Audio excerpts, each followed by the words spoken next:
Attention famille, voici une jeune fille qui a été traînée dans une fosse septique par un serpent mystique. Histoire vraie. L'affaire se passe au Cameroun. Déjà, voici un jeune encore sur les bancs de l'école. Le problème est que le jeune en question était extrêmement pauvre. Il avait l'habitude de partir au marché avec son pouce pour essayer d'avoir de quoi passer la semaine. Mais un jour donc, il est tombé sur une jeune femme. La jeune femme en question. La jeune femme l'a donc interpellé pour qu'ils fassent le marché ensemble. Elle entasse ses marchandises dans son pouce. Je pense que seuls les Africains vont comprendre. Elle a donc sélectionné parmi plein d'autres pousseurs et ils ont commencé à faire le marché ensemble. Elle a chargé des sacs de riz, des sacs d'haricots et consorts dans son pouce et ils sont dirigés après vers le véhicule de la jeune femme et il a commencé à charger le véhicule de la femme. Dès qu'il a terminé, il se met donc devant la jeune femme donc pour récupérer donc son argent et partir. À un moment, la jeune femme lui regarde et elle lui dit que bon, tu fais le pouce là depuis combien de temps? Le jeune dit que mais, je fais le pouce depuis combien de temps, comment? Que pardon, donnez-moi mon argent, je pars. Je suis pressé. La jeune femme dit que tu sais quoi, je ne vais pas te donner de l'argent. Je vais t'aider d'une autre manière. Elle dit que mais, m'aider comment? Il dit que non, pardon, donnez-moi mon argent, je pars, c'est comment? Elle dit que non, fais-moi confiance. Il dit que explique-moi ta situation. Ils se sont donc cadrés dans un coin et il a commencé à expliquer sa situation à la femme.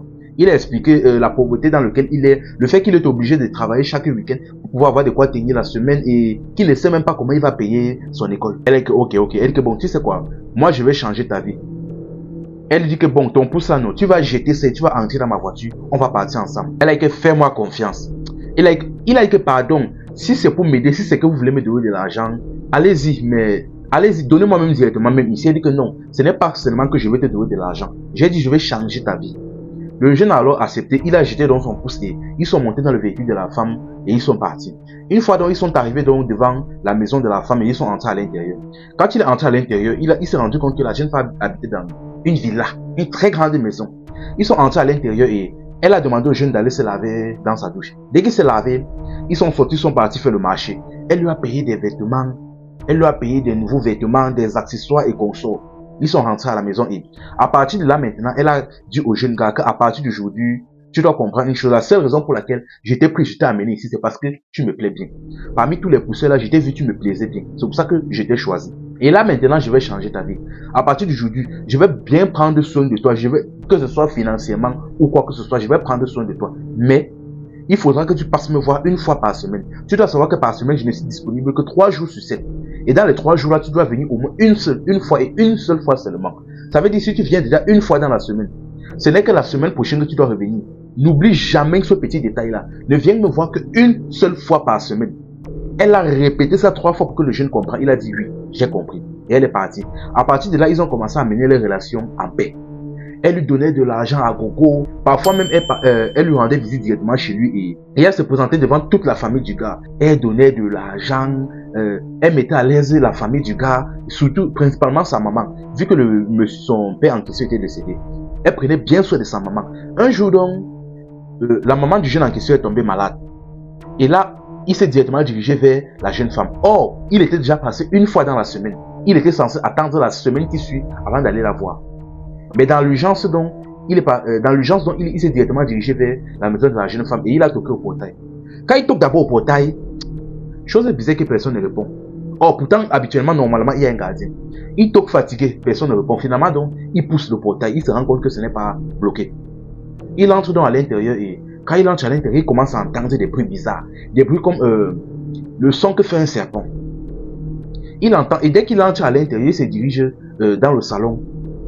Il voit un serpent, un énorme serpent, un peu comme un anaconda, un gros serpent, en train d'entrer dans les parties de sa copine et de ressortir dans sa bouche.